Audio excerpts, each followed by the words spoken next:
मुख्यमंत्री सुरेंद्र चौधरी, जावेद राणा, स्वास्थ्य मंत्री सकीना इत्तू समेत कई नेता पहुंचे हैं जो कि अनंतनाग में हुए नुकसान का जायजा ले रहे हैं। तो बड़ी खबर आ रही है, अनंतनाग पहुंचे हैं मुख्यमंत्री उमर अब्दुल्ला और ऐसे में अनंतनाग में जो बाढ़ प्रभावित इलाके हैं उनका जायजा लेंगे।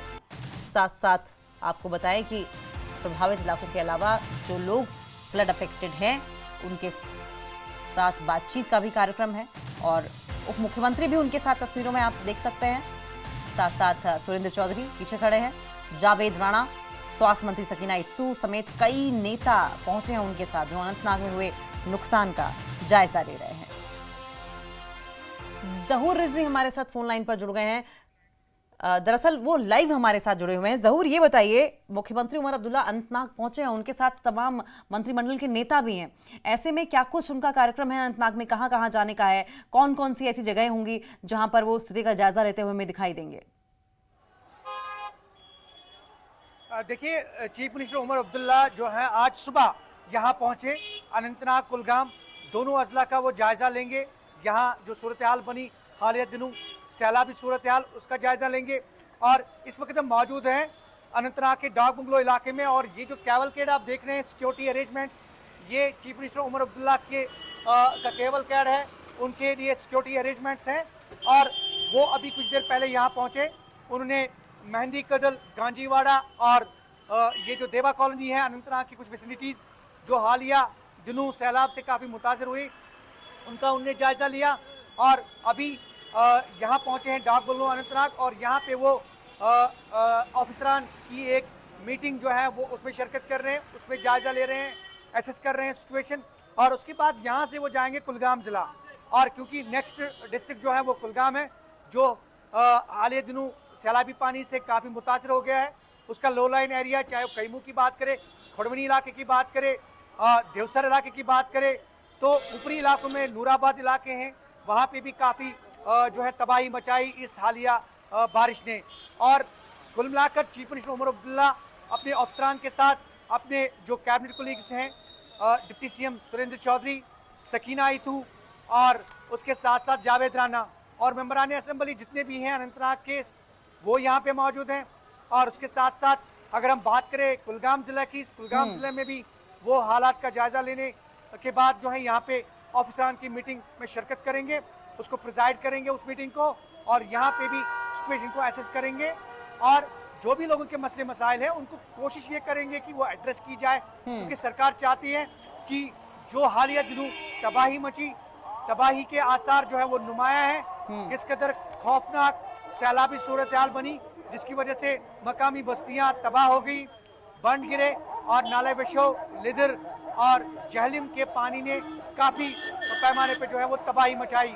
कुल मिलाकर चीफ मिनिस्टर उमर अब्दुल्ला का ये दौरा अहम है और वो हालिया दिनों जम्मू में थे और जम्मू के बाद अब ये दौरा अनंतनाग और कुलगाम का है। जी लेकिन जहूर, हम देख रहे हैं कि मुख्यमंत्री उमर अब्दुल्ला हर उस इलाके में जा रहे हैं जो कि फ्लड अफेक्टेड है, और ऐसे में आप ये भी जानते हैं कि गृह मंत्रालय की ओर से एमएचए की जो टीम भेजी गई है वो भी इस वक्त जम्मू कश्मीर में है। उमर अब्दुल्ला बार बार ये कहते रहे हैं कि जो यहाँ की सिचुएशन है ये हम केंद्र तक पहुंचाएंगे। क्या कोई संभावना, कहीं से कोई इनपुट ऐसा मिल रहा है कि एमएचए की टीम से मुलाकात या बातचीत हो सकती है फ्लड अफेक्टेड एरियाज के असेसमेंट को लेकर मुख्यमंत्री उमर अब्दुल्ला की? देखिए, इंफॉर्मेशन गैदर की जा रही है, कलेक्ट की जा रही है, इंफॉर्मेशन के नुकसान कितना हुआ।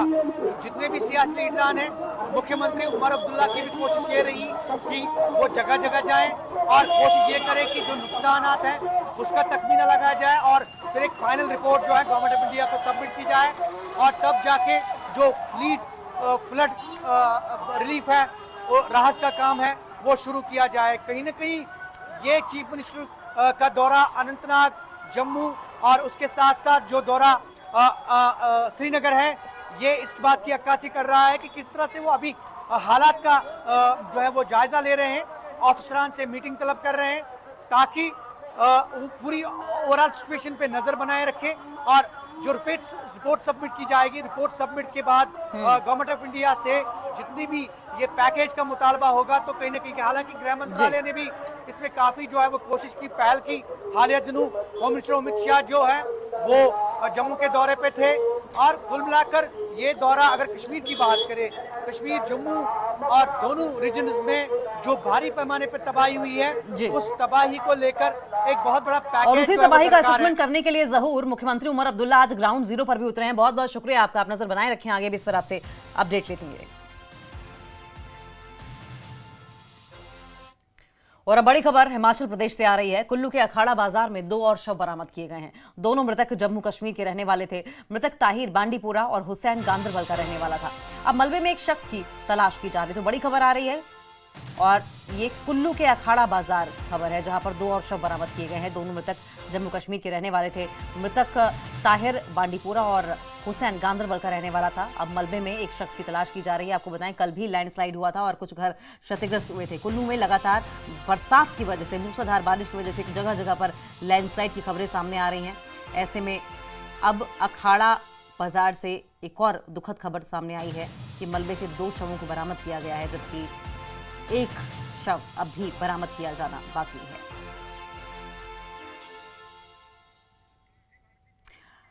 तुलसी भारती हमारे साथ फोन लाइन पर जुड़ गए हैं। तुलसी, ये लैंडस्लाइड जब हुआ है उस वक्त की सिचुएशन क्या थी? 2 शवों को बरामद कर लिया गया है, क्या माना जा रहा है कि कोई और भी अंदर दबा हो सकता है?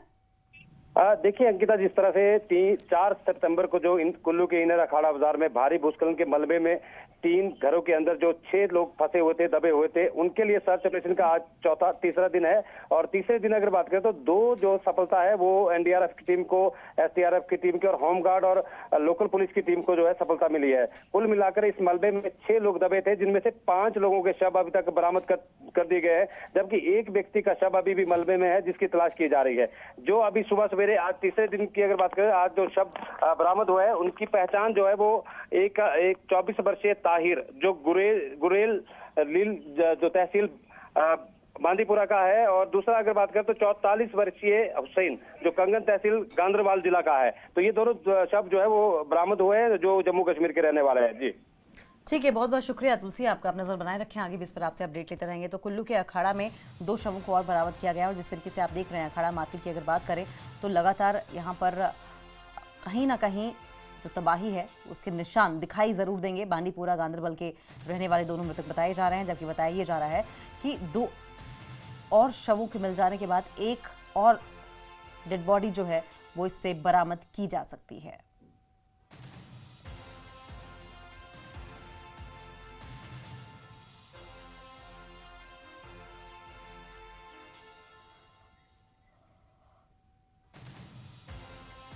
तो कुल्लू में जबरदस्त हादसा हुआ है।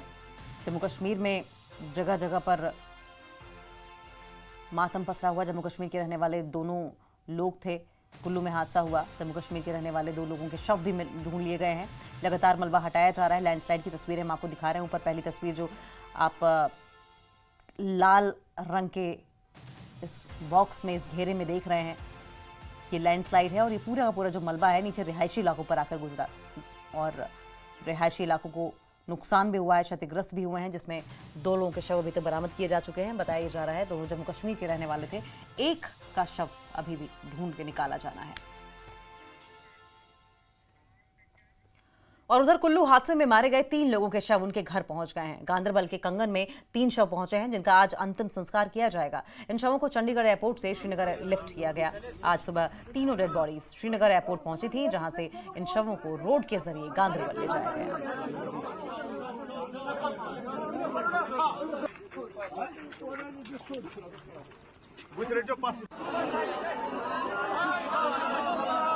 तो ये जो आप जनाजा देख रहे हैं, ये दरअसल वो 3 लोग हैं। कुल्लू में अखाड़ा मार्केट में अभी जो 2 शव बरामद हुए हैं, उससे पहले भी 3 शव बरामद हुए थे उसी मलबे से। ये उन्हीं 3 लोगों का जनाजा आप देख रहे हैं। इन शवों को उनके घरों तक पहुंचाया गया था।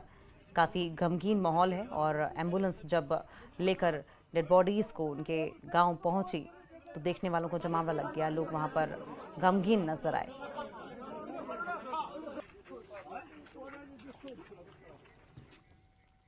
और रुको यहाँ पर एक छोटे से ब्रेक के लिए।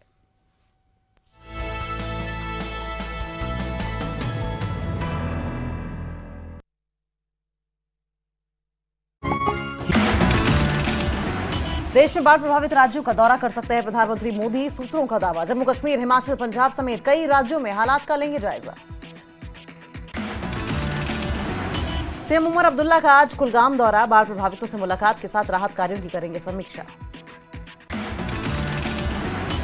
डोडा और किश्तवाड़ में नुकसान का आकलन करेगी गृह मंत्रालय की टीम, राहत और पुनर्वास कार्य का लेगी जायजा। कल राजौरी और पुंछ का करेगी दौरा। जम्मू में सभी सरकारी और निजी स्कूलों में ऑफलाइन कक्षाएं 10 सितंबर से फिर शुरू होगी। जम्मू शिक्षा स्कूल निदेशालय ने की घोषणा। हजरतबल दरगाह में उपद्रवियों ने राष्ट्रीय चिन्ह को पहुंचाया नुकसान, शिलालेख पर लगे अशोक चिन्ह को तोड़ा, पुलिस ने की शिलालेख तोड़ने वालों की पहचान। जम्मू कश्मीर वक्फ बोर्ड के चेयरपर्सन दरख्शां अंद्राबी ने नेशनल कॉन्फ्रेंस पर सीधा हमला करते हुए पूछा है कि क्या अगर सीएम हजरतबल दरगाह के पुनर्निर्माण का उद्घाटन करते हैं तो भी उपद्रवी ऐसा करते। एनसी नेता तनवीर सादिक ने कहा कि किसी भी दरगाह में कोई मूर्ति या मूर्तिकला नहीं हो सकती, ये कोई सरकारी इमारत नहीं बल्कि एक धार्मिक स्थल है। पीडीपी नेता इल्तिजा मुफ्ती ने हजरतबल दरगाह मामले में आई प्रतिक्रिया, बोली कश्मीरियों से अपनी धार्मिक भावनाओं को आहत करने वाली घटना पर गुस्सा जताया। ऐसा लग रहा है कि मुसलमानों को जानबूझकर उकसाया जा रहा है।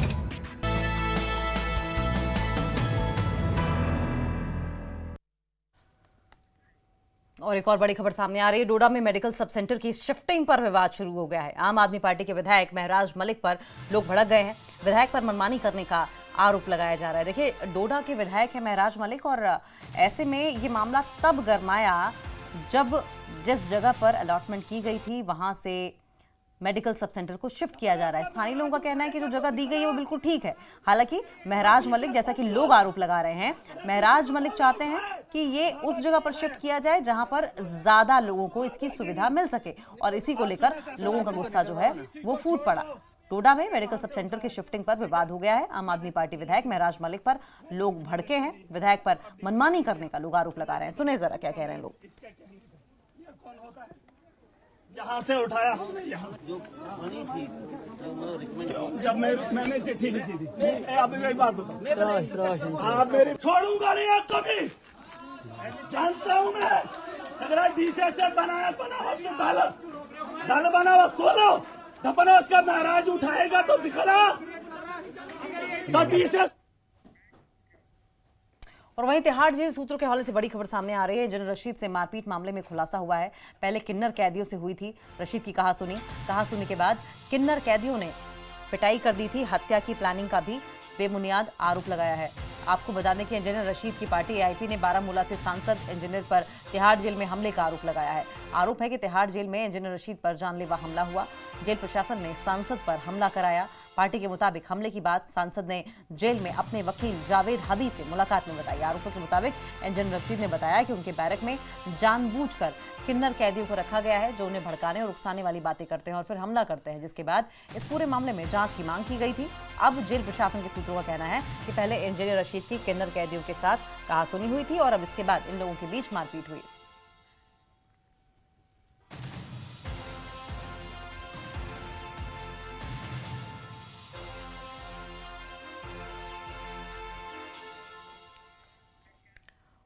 और अब खबर उधमपुर से है। उधमपुर की दमनोते पंचायत में बाढ़ और भूस्खलन से हालात बिगड़े हुए हैं और ऐसे में भारतीय वायुसेना ने बड़ा राहत अभियान चलाया है। वायुसेना के पायलटों ने प्रभावित ग्रामीणों तक हेलीकॉप्टर के जरिए मदद पहुंचाई और स्कूल की छत पर 5.9 टन राहत सामग्री एयर ड्रॉप की। प्रशासन ने बताया कि खराब मौसम और सड़कों के बाधित होने के कारण जमीनी रास्ते में मदद पहुंचाना संभव नहीं था और ऐसे में वायुसेना की टीम ने तेजी से कदम उठाते हुए राहत सामग्री को लोगों तक पहुंचाया है। स्थानीय लोगों ने वायुसेना के इस प्रयास की सराहना की है।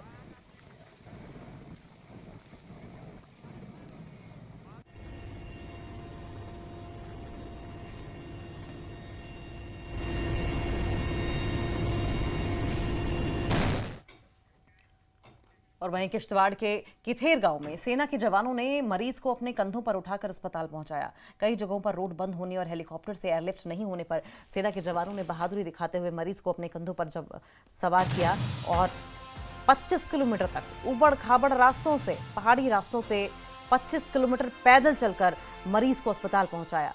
मरीज के परिजन और किश्तवाड़ के लोग भारतीय सेना की बहादुरी को सलाम कर रहे हैं।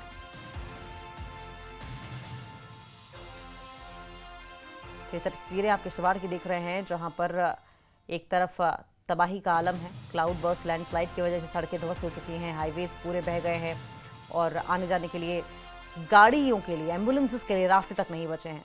और ऐसे में जब इस मरीज को एयरलिफ्ट नहीं किया जा सका, बहुत सारी तकनीकी वजहें होती हैं, कई बार हेलीकॉप्टर लैंड नहीं कर पाता, कई बार मौसम ऐसा होता है कि संभावना नहीं होती हेलीकॉप्टर के ज़मीन तक या ज़मीन के नज़दीक भी पहुंचने की। जब कोई विकल्प नहीं बचा तो सेना के इन जवानों ने ठान ली कि इस मरीज को अस्पताल पहुंचाना है वक्त रहते। और ऐसे में एक दो नहीं बल्कि 25 किलोमीटर का ऊबड़ खाबड़ पहाड़ी रास्ता झाड़ियों के बीच से, जंगलों के बीच से तय करते हुए अस्पताल समय पर मरीज को पहुंचाया। 25 किलोमीटर पैदल चलकर। ये देखें कितना अंधेरा है और ऐसे में देखिए खतरा कितना ज़्यादा हो जाता है, और खासकर तब जब इलाका पहाड़ी हो और तब वो ऊपर से बरसात का मौसम हो।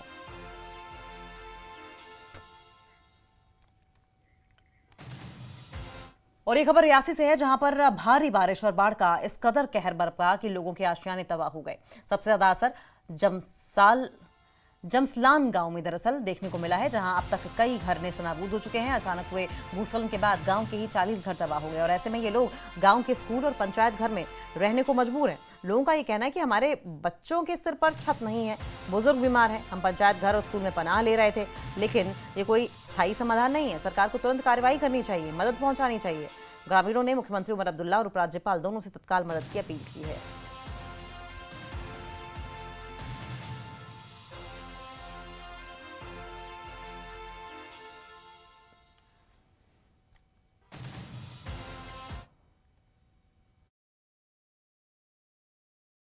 यहाँ पे बहुत बड़ी लैंडस्लाइड हुई जिसमें 40 से 45 घर जो है इस टाइम बेघर हो चुके हैं। वहाँ पे जो है रहने का कोई भी साधन वहाँ पे नहीं है और सरकार की तरफ से जो है अभी कोई भी अनाउंसमेंट इसके लिए जो है अभी तक कोई भी घोषणा जो है, कोई राहत पैकेज जो है इसके लिए अभी नहीं किया है। लिहाजा हमारी सरकार से ये अपील है कि कुछ दिनों में जो है आने वाले टाइम में जो है इसके बारे में जो है संगीन से कदम उठाकर और इसके बारे में जो है इन लोगों की सहायता करें और वहाँ पे रहने, खाने पीने से, इनका बच्चों का जो है पीने का पानी की जो है बड़ी मुश्किलात आ रही है। और यहाँ पे कोई सरकारी बड़ा अदारा नहीं है कि जिसमें लोगों को शिफ्ट करें। और स्कूलों में और पंचायत घर है तो स्कूल में जो है वो तो अगर स्कूल में हम लोग बैठ जाएंगे तो वो तो आने वाली नस्ल खत्म हो जाएगी।